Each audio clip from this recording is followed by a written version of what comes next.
الله سبحانه وتعالى وی امن یجیب المضطر اذا دعاه ويكشف السوء. ویغه څوک دی چې یو مصیبت زده او یو غمځپلی ورته چغه ووایي او هغه ول غم ختم کړي، هغه مصیبت دې لرې کړي، هغه صرف یو الله دی. امام ابن کثیر رحمه الله یو واقعه راوړې ده. هغه وایي حافظ ابن عساکر رحمه الله د یو عالم تذکره کوله، ابوبکر محمد بن داود الدینوري. وی هغه یوه قیسه کوله چې ما سره یوه کچر وه او ما به په هغې باندې مزدوري کوله، نو خلک به مې په هغې باندې وړل راوړله، یعنې سورلۍ به مې په هغې کوله. دغه عالم وایي ما به په هغې باندې مزدوري کوله او داسې زما دا ژوند روان و. وایي فرکب معیا ذات مرة رجل، وایي یو ورځ ما سره یو سړی کېناسته او په داسې لاره روان شو چې دغه لاره ناشنا وه او یو ځای راته وښودو چې ما به هلته بوځي، او دا راته وویلې چې خود مع هذه الطريقة فإنها أقرب. وی په دې لاره باندې لاړ شه دا نږدې ده. او ما ورته دا ویلي چې نه دغه لاره مې نه ده خوښه او دا خالیم ده او ناشنا لاره ده. نو ما ته دا ویلي چې نه دغه لاره ښه ده، نږدې به لاړ شو. فسلكناها حتى انتهينا إلى مكان وعر وواد عميق. دا وی مونږ روان شو یو ناشنا ځای ته بوتلمه، جوړې کندې او توره تیاره، په هېڅ نه پوهېږم چې دا داسې دي. وایي ما ته دا ویلي چې دا کچر ونیسه چې زه کوز شمه. وایي ما کچر ونیوله او دی کوز شو، او چې څنګه کوز شو نو تورې راویسته، ففررت منه، نو ما منډې او دی راپسې دی او داسې چې زه منډې وام او دی راپسې وروسته را روان دی. وایي ما ورته الله را یاد کړو چې د الله نه ویرېږه او ما پرېږده. او بیا مې ورته دا ویلي چې دا کچر واله او د دې د پاسه چې کوم سامان دی نو دا هم نه سره واخله خو ما پرېږده. وایي ما ته یې ویلي چې نه دا سامان او دا کچر دا خو زما دي او په دې صرف اکتفا نه کومه، اريد قتلک، تا مو سره وجنمه. نو بیا مې ورته الله را یاد کړو چې د الله نه ویرېږه او ما پرېږده، خو دې را زما خبره ونه منله. او بیا مې ورته دا ویلي چې ښه لږ ټایم راکړه چې زه یو 2 رکعته لمونځ وکړمه. نو ویې زه ټیک ده وعجل فیهما، لمونځ وکړه خو زر زر کوه.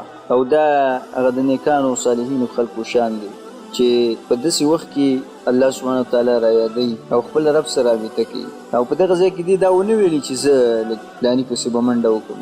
مونځ ته ودرېدم او داسې لګیا یم چې د یېرې په حالات کې یم او دی راته همداسې لګیا دی چې تادي کوه او تادي کوه. نو هر څه را باندې ګډوډ شو، تورې راته په سر باندې نیولې ده او همداسې راته لګیا دی چې زر کوه او زر کوه. وایي دا قرآن هم رانه هېر شو، سورة الفاتحه هغه هم رانه هېره شو چې مونځ د کوم ځای نه شروع کړو. قال فبقيت واقفا متحيرا، حیران پاتې شومه چې څه وکړم او د کوم ځای نه شروع وکړم. تورې راته په سر نیولې ده او د 2 رکعته نه وروسته مرګ دی، عجیبه حالت.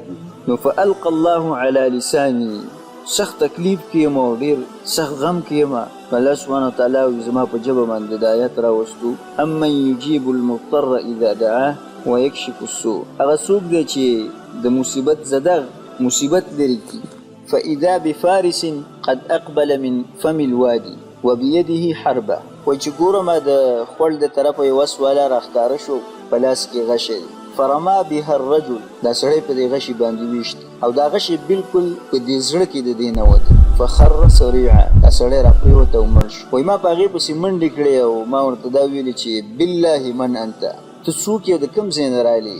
نو ما ته دا ویلي چې انا رسول الذي یجیب المضطر اذا دعا، زه د هغه رب د طرفه ستا مرستې له راغلی یم چې د مصیبت زده مصیبت ختموي او مصیبت زده د مصیبت نه راوباسي او مرسته کوي د هغه خلکو سره چې په غمونو کې نښتي دي. نو وایي فاخذت الحمار ورجعت سالما، وایي دا خپل کچر او یا دا خر دا مې را روان کړ او روغ رمټ رالمه او سړی هلته مړ شو. د داسې رب سره چې دې راویته نو په یو ځای کې به دې پرېنږدي. الله سبحانه وتعالی فرمایلی وَإِذَا سَأَلَكَ عِبَادِي عَنِّي فَإِنِّي قَرِيب، کله چې زما باره کې زما بندګان تا نه تپوس کوي نو زه نږدې یم.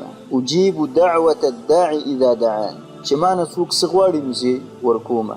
خو چې کله ته دعا په پوره یقین سره وکړې او د زړه نه وکړې او په داسې یقین سره وکړي چې که زه دا دعا وکړم نو الله سبحانه وتعالی زما دا دعا قبلوي، او چې الله سبحانه وتعالی وغواړي نو زما دا دعا نه رد کوي. نو د دې وجې نه دعا کې یو څو خبرې ضروري دي. یو دا ده چې ان توقن ان الله موجود، په دې خبره باندې ته یقین او باور وکړي چې الله سبحانه وتعالی دا موجود دی او یو ذات شته دی چې هغه د بندګانو فریادونه اوري او چغې اوري. او دویمه خبره دا ده چې ان توقن ان الله يسمعك، په دې خبره باندې یقین وکړي چې الله سبحانه وتعالی ستا دا خبرې اوري. او بله دا خبره یاد وساتي چې وهو قادر على تحقیق دعای، الله سبحانه وتعالی ستا دا دعا قبلوي او ستا د دې دعا قبلولو باندې هغه قادر دی، ستا خالق دی. او ورسره دا خبره چې وهو يحب ان يرحمك، الله سبحانه وتعالی هم دا غواړي چې ستا دا دعا قبوله کړي، په تا باندې رحم وکړي. الله سبحانه وتعالی دا غواړي چې زما بندګان دا مستجاب الدعوات جوړ شي. او دا اوچته درجه ده چې څوک دې ته ورسېږي خلک به وایي پلانی چې دی مستجاب الدعوات دی، د پلاني دعاګانې ښې قبلېږي. مګر علماو د دې نه دوه کسان مستثنا کړي دي چې د هغې دعاګانې الله سبحانه وتعالی دا په خپل رحمت باندې قبلوي او دا د هغې په اهلیت او قابلیت باندې نه. یو د هغې نه مضطر انسان دی، د مضطر انسان دعا الله سبحانه وتعالی په خپل رحمت باندې قبلوي. او دویم مظلوم، د مظلوم دعا الله سبحانه وتعالی په خپل مهرباني او په خپل رحمت باندې قبلوي. دا دوه کسان د دې نه مستثنا دي. الله سبحانه وتعالی ډیر مهربانه دی او الله سبحانه وتعالی چې کله د انسانانو فریاد واوري او چې څه ترې غواړي نو ورکوي. او همیشه د الله سبحانه وتعالی نه دا دعا غواړه، ستا هره مسله به الله سبحانه وتعالی حل کوي.